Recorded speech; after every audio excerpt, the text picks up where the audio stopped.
Chapter 1. Paul, our contemporary. Why St. Paul?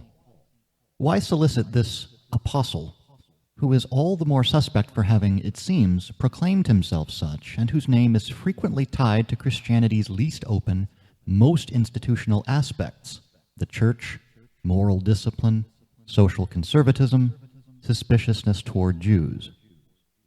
How are we to inscribe this name into the development of our project, to refound a theory of the subject that subordinates its existence to the aleatory dimension of the event, as well as to the pure contingency of multiple being, without sacrificing the theme of freedom?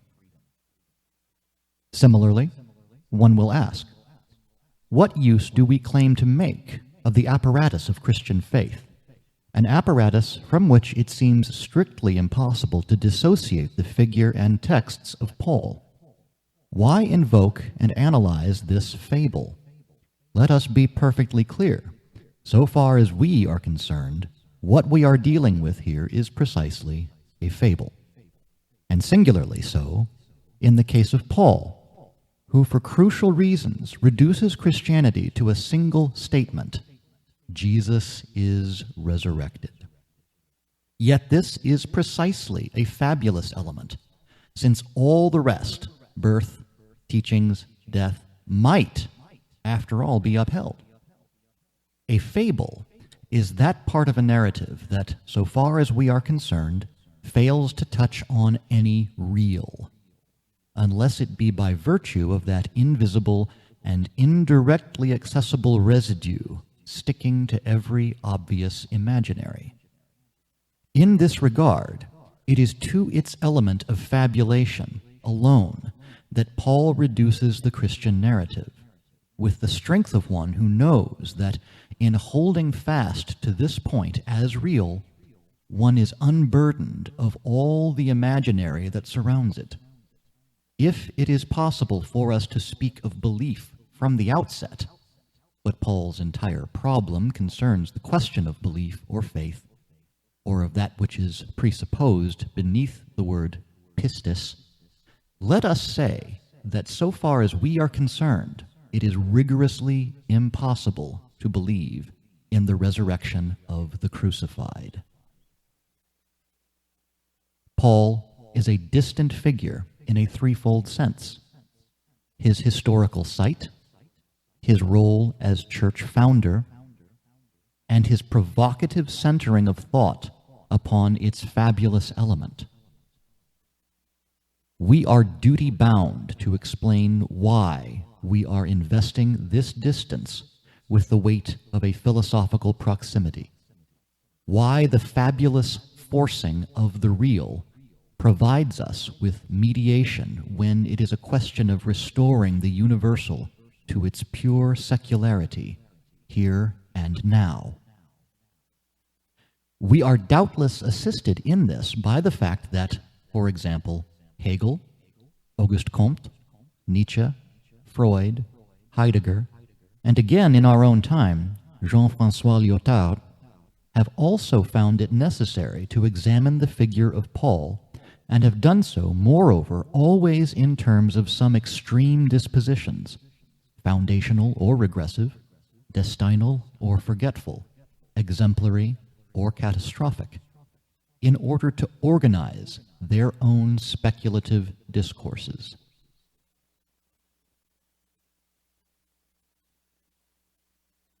For our own part, what we shall focus on in Paul's work is a singular connection which it is formally possible to disjoin from the fable, and of which Paul is, strictly speaking, the inventor.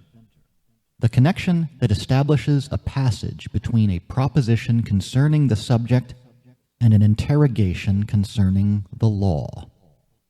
Let us say that, for Paul, it is a matter of investigating which law is capable of structuring a subject devoid of all identity, and suspended to an event whose only proof lies precisely in its having been declared by a subject. What is essential for us is that this paradoxical connection between a subject without identity and a law without support provides the foundation for the possibility of a universal teaching within history itself. Paul's unprecedented gesture consists in subtracting truth from the communitarian grasp, be it that of a people, a city, an empire, a territory, or a social class. What is true or just, they are the same in this case, cannot be reduced to any objective aggregate, either by its cause or by its destination. It will be objected that in the present case, for us, truth designates a mere fable. Granted, but what is important is the subjective gesture grasped in its founding power with respect to the generic conditions of universality. That the content of the fable must be abandoned leaves as its remainder the form of these conditions, and, in particular, the ruin of every attempt to assign the discourse of truth to pre-constituted historical aggregates. To sharply separate each truth procedure from the cultural historicity wherein opinion presumes to dissolve it. Such is the operation in which Paul is our guide. To rethink this gesture, to unravel its twists and turns, to enliven its singularity, its instituting force, is without doubt a contemporary necessity.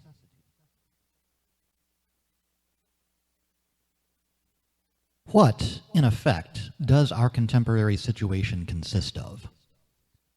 The progressive reduction of the question of truth, and hence of thought, to a linguistic form, judgment, a point on which Anglophone analytical ideology and the hermeneutical tradition both concur. The analytic hermeneutic doublet is the straitjacket of contemporary academic philosophy. Ends up in a cultural and historical relativism that today constitutes at once a topic of public opinion, a political motivation, and a framework for research in the human sciences. The extreme forms of this relativism already at work claim to relegate mathematics itself to an occidental setup, to which any number of obscurantist or symbolically trivial apparatuses could be rendered equivalent, provided one is able to name the subset of humanity that supports this apparatus, and, better still, that one has reasons for believing this subset to be made up of victims. All access to the universal, which neither tolerates assignation to the particular nor maintains any direct relation with the status, whether it be that of dominator or victim, of the sites from which its proposition emerges, collapses when confronted with this intersection between culturalist ideology and the victimist conception of man. What is the real unifying factor behind this attempt to promote the cultural virtue of oppressed subsets, this invocation of language in order to extol communitarian particularisms, which, besides language, always ultimately refer back to race, religion, or gender? It is evidently monetary abstraction whose false universality has absolutely no difficulty accommodating the kaleidoscope of communitarianisms. The lengthy years of communist dictatorship will have had the merit of showing that financial globalization, the absolute sovereignty of capital's empty universality, had as its only genuine enemy another universal project, albeit a corrupt and blood-stained one. That only Lenin and Mao truly frightened those who proposed to boast unreservedly about the merits of liberalism and the general equivalent, or the democratic virtues of commercial communication. The senescent collapse of the USSR, the paradigm of socialist states, provisionally suspended fear, unleashed empty abstraction, debased thought in general, And it is certainly not by renouncing the concrete universality of truths in order to affirm the rights of minorities, be they racial, religious, national, or sexual, that the devastation will be slowed down. No, we will not allow the rights of true thought to have as their only instance monetarist free exchange and its mediocre political appendage, capitalist parliamentarianism, whose squalor is ever more poorly dissimulated behind the fine word democracy. This is why Paul, himself the contemporary of a monumental figure of the destruction of all politics, the beginnings of that military despotism known as the Roman Empire, interests us in the highest degree. He is the one who, assigning to the universal a specific connection of law and the subject, asks himself with the most extreme rigor what price is to be paid for this assignment, by the law as well as by the subject. This interrogation is precisely our own. Supposing we were able to refound the connection between truth and the subject, then what consequences must we have the strength to hold fast to? On the side of truth, eventual and hazardous, as well as on the side of the subject, rare and heroic. It is by confronting this question, and no other, that philosophy can assume its temporal condition without becoming a means of covering up the worst, that it can measure up to the times in which we live otherwise than by flattering their savage inertia. In the case of our own country, France, of the public destiny of its state, what can we point to in the way of a noticeable tendency of the last 15 years? Notwithstanding, of course, the constant expansion of capital's automatic functioning that shelters behind the signifiers of Europe and liberalism, an expansion that, being the law of the world market, cannot be taken as specific to our sight.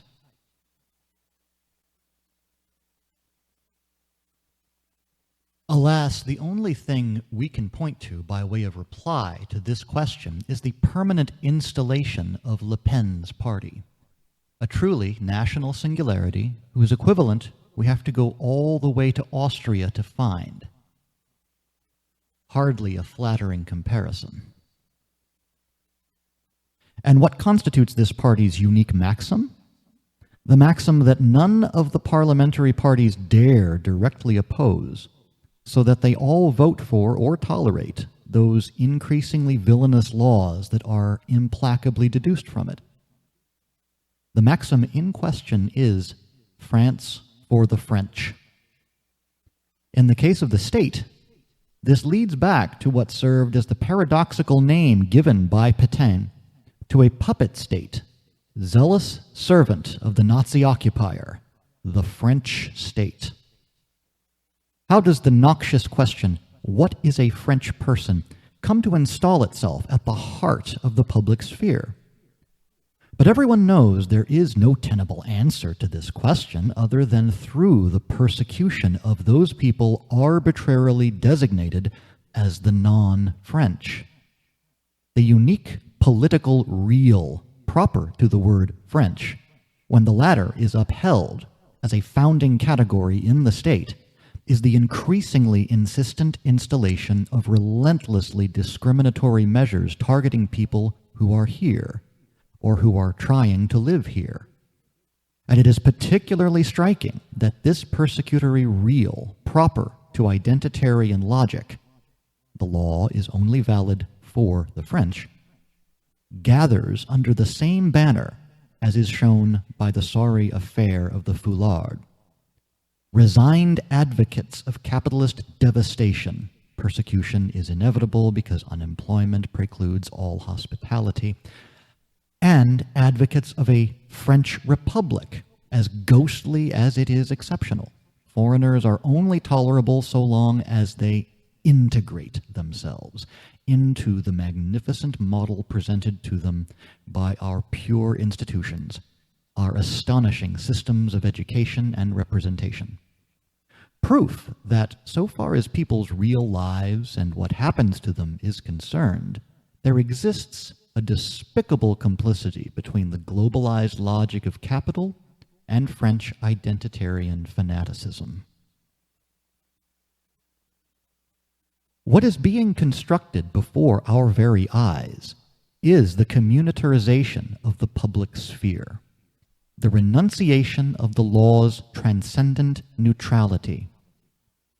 The state is supposed to assure itself primarily and permanently of the genealogically, religiously, and racially verifiable identity of those for whom it is responsible. It is required to define two, perhaps even three, distinct regions of the law according to whether the latter are truly French, integrated or integratable foreigners, or finally, foreigners who are declared to be unintegrated or even unintegratable. The law thereby falls under the control of a national model, devoid of any real principle, unless it be that of the persecutions it initiates. Abandoning all universal principle, identitarian verification, which is never anything but police monitoring, comes to take precedence over the definition or application of the law. This means that just as under Pétain, when ministers saw nothing wrong in surreptitiously defining the Jew as prototype of the non-French, all legislation would be accompanied by the required identitarian protocols, and subsets of the population would come to be defined each time by their special status. This arrangement is taking its course as successive governments each bring to it their own special touch. We are dealing with a rampant Pétainization of the state. How clearly Paul's statement rings out under these conditions. A genuinely stupefying statement when one knows the rules of the ancient world. Quote, "There is neither Jew nor Greek. There is neither slave nor free. There is neither male nor female." Galatians 3:28. And how appropriate for we who will unproblematically replace God by this or that truth, and good by the service this truth requires, the maxim, "Glory, honor, and peace for everyone that does good, to the Jew first and also to the Greek, for God shows no partiality." Romans 2:10.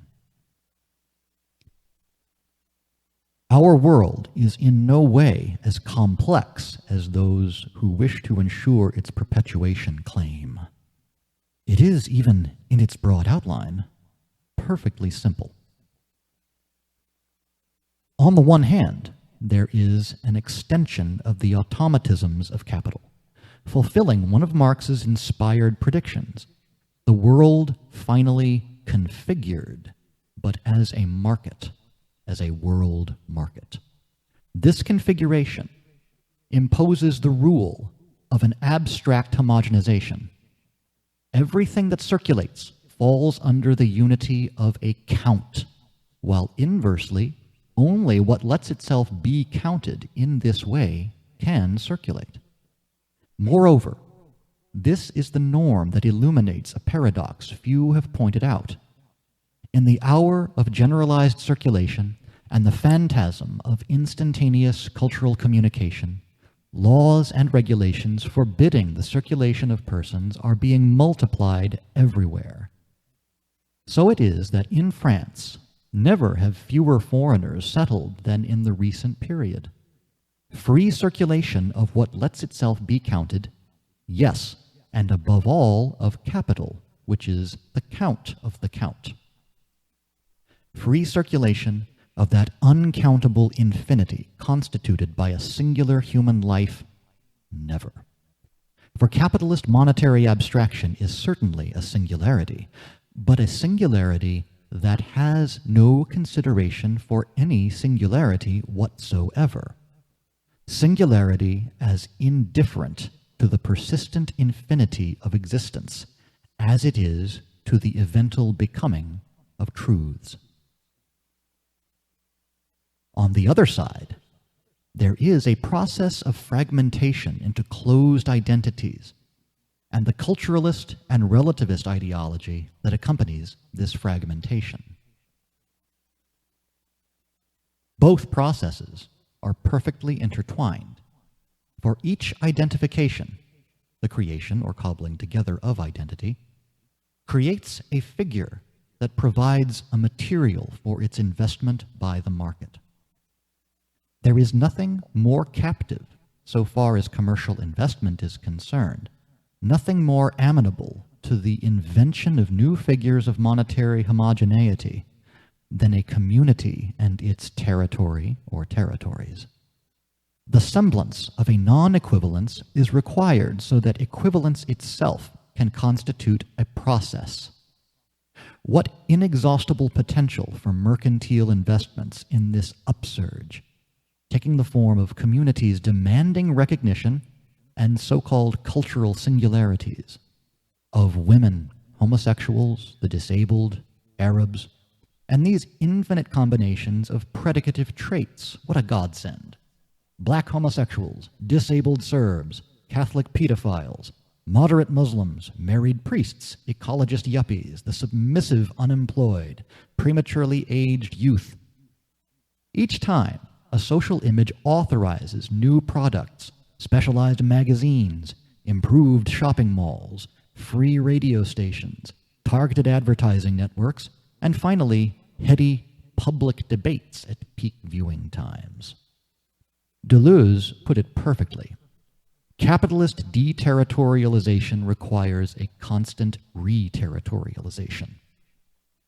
Capital demands a permanent creation of subjective and territorial identities in order for its principle of movement to homogenize its space of action.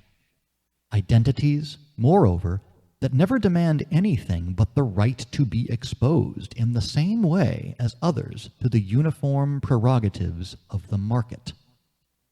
The capitalist logic of the general equivalent and the identitarian and cultural logic of communities or minorities form an articulated whole.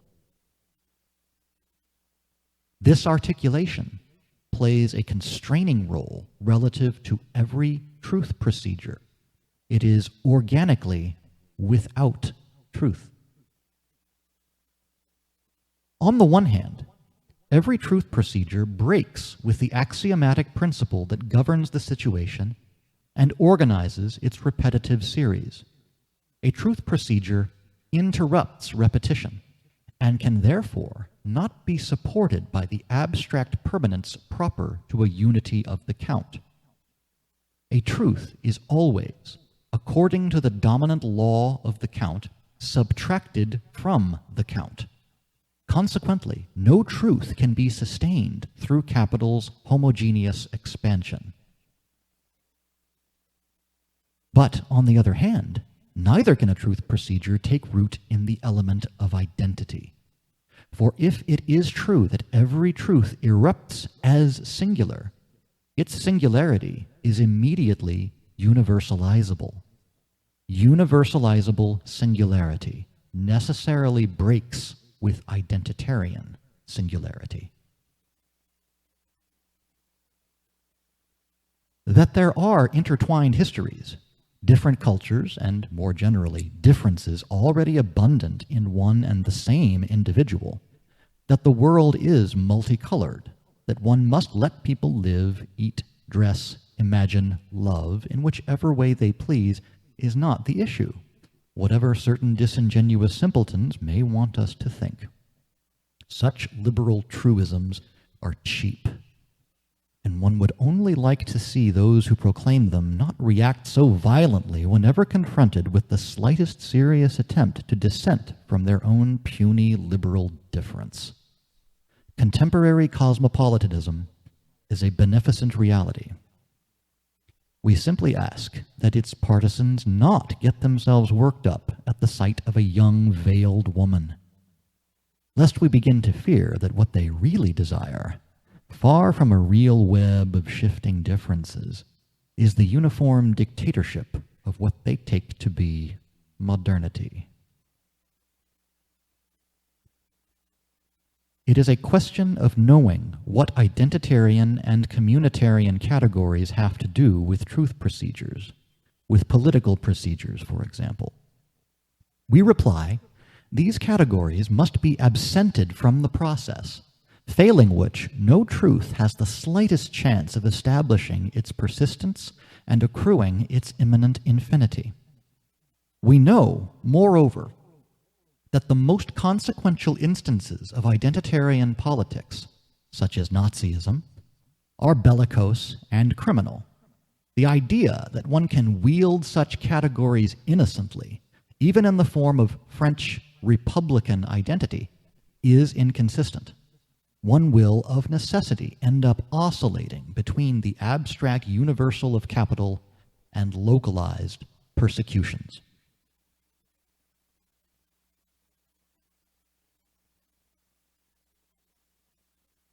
The contemporary world is thus doubly hostile to truth procedures. This hostility betrays itself through nominal occlusions, where the name of a truth procedure should obtain, another which represses it holds sway. The name culture comes to obliterate that of art. The word technology obliterates the word science. The word management obliterates the word politics. The word sexuality obliterates love. The culture, technology, management, sexuality system, which has the immense merit of being homogeneous to the market, and all of whose terms designate a category of commercial presentation, constitutes the modern nominal occlusion of the art, science, politics, love system, which identifies truth procedures typologically.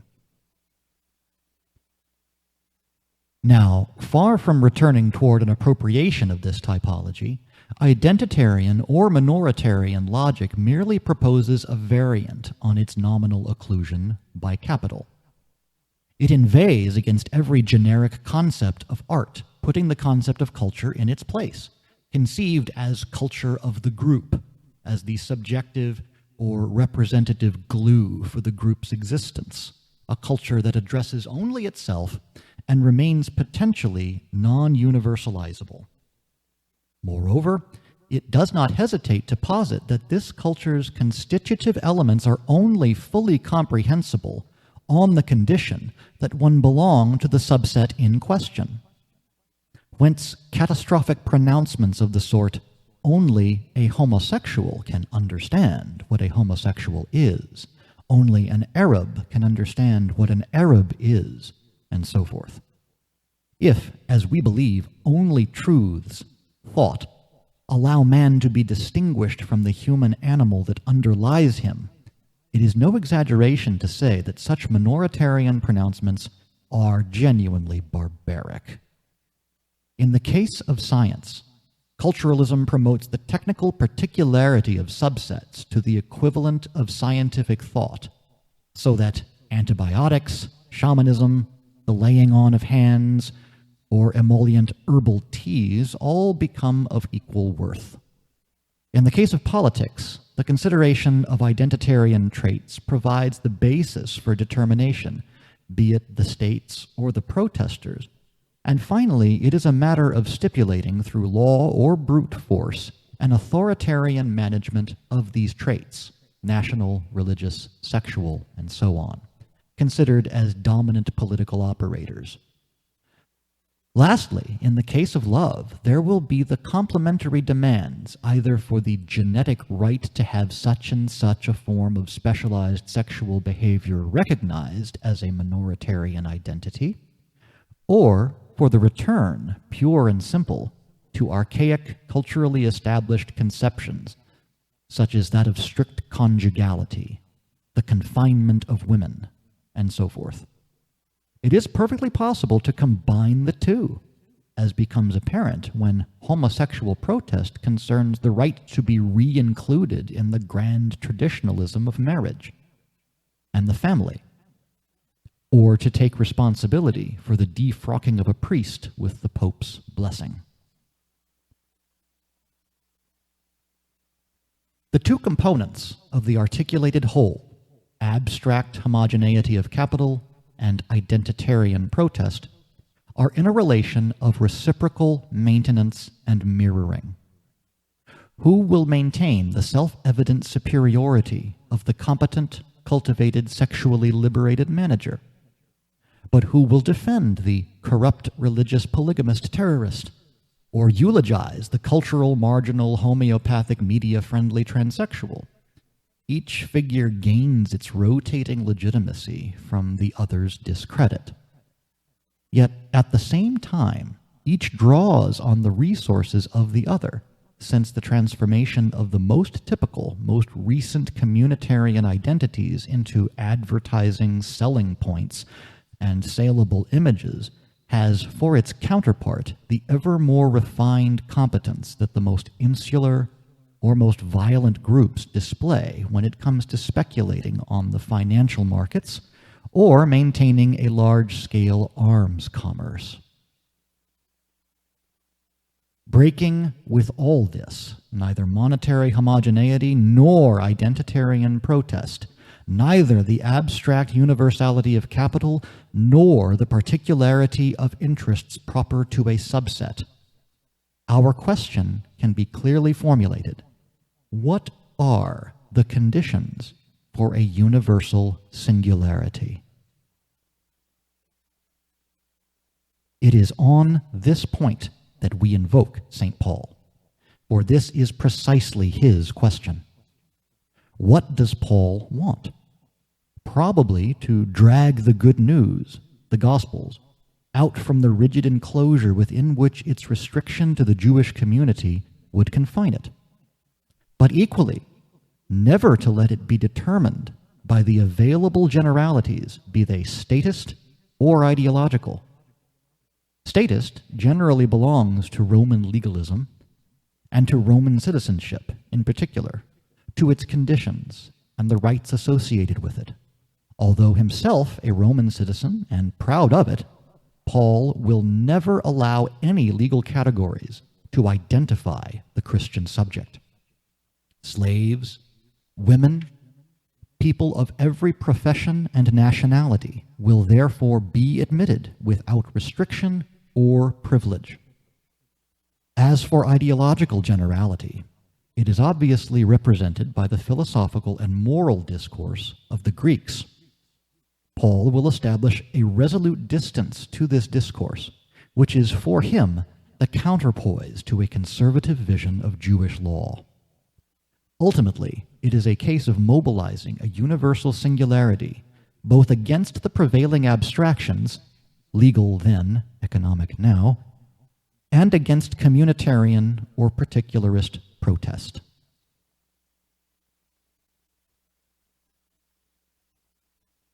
Paul's general procedure is the following. If there has been an event, and if truth consists in declaring it, and then in being faithful to this declaration, two consequences ensue. First, since truth is evental, or of the order of what occurs, it is singular. It is neither structural, nor axiomatic, nor legal. No available generality can account for it, nor structure the subject who claims to follow in its wake. Consequently, there cannot be a law of truth. Second, truth being inscribed on the basis of a declaration that is in essence subjective, no preconstituted subset can support it. Nothing communitarian or historically established can lend its substance to the process of truth. Truth is diagonal relative to every communitarian subset. It neither claims authority from, nor, this is obviously the most delicate point, constitutes any identity. It is offered to all, or addressed to everyone, without a condition of belonging being able to limit this offer or this address. Once the texts transmitted to us are all seen as local interventions, and hence governed by localized tactical stakes, Paul's problematic, however sinewy its articulation, implacably follows the requirements of truth as universal singularity. 1. The Christian subject does not pre-exist the event he declares, Christ's resurrection. Thus, the extrinsic conditions of his existence or identity will be argued against. He will be required to be neither Jewish or circumcised, nor Greek or wise. This is the theory of discourses. There are three: the Jewish, the Greek, the New. No more than he will be required to be from this or that social class, theory of equality before truth, or this or that sex, theory of women. 2. Truth is entirely subjective. It is of the order of a declaration that testifies to a conviction relative to the event. Thus, every subsumption of its becoming under a law will be argued against. It will be necessary to proceed at once via a radical critique of Jewish law, which has become obsolete and harmful, and of Greek law as the subordination of destiny to the cosmic order, which has never been anything but a learned ignorance of the paths of salvation. 3. Fidelity to the declaration is crucial, for truth is a process and not an illumination. In order to think it, one requires three concepts. One that names the subject at the point of declaration, pistis, generally translated as faith, but which is more appropriately rendered as conviction. One that names the subject at the point of his conviction's militant address, agape, generally translated as charity, but more appropriately rendered as love. Lastly, one that names the subject according to the force of displacement conferred upon him through the assumption of the truth procedure's completed character, elpis, generally translated as hope, but more appropriately rendered as certainty. 4. A truth is of itself indifferent to the state of the situation, to the Roman state, for example. This means that it is subtracted from the organization of subsets prescribed by that state. The subjectivity corresponding to this subtraction constitutes a necessary distance from the state and from what corresponds to the state in people's consciousness, the apparatus of opinion. One must not argue about opinions, Paul says. A truth is a concentrated and serious procedure which must never enter into competition with established opinions. There is not one of these maxims which, setting aside the content of the event, cannot be appropriated for our situation and our philosophical tasks. All that remains is to deploy their underlying conceptual organization, while giving credit to him who, deciding that none was exempt from what a truth demands, and disjoining the true from the law, provoked entirely alone a cultural revolution upon which we still depend.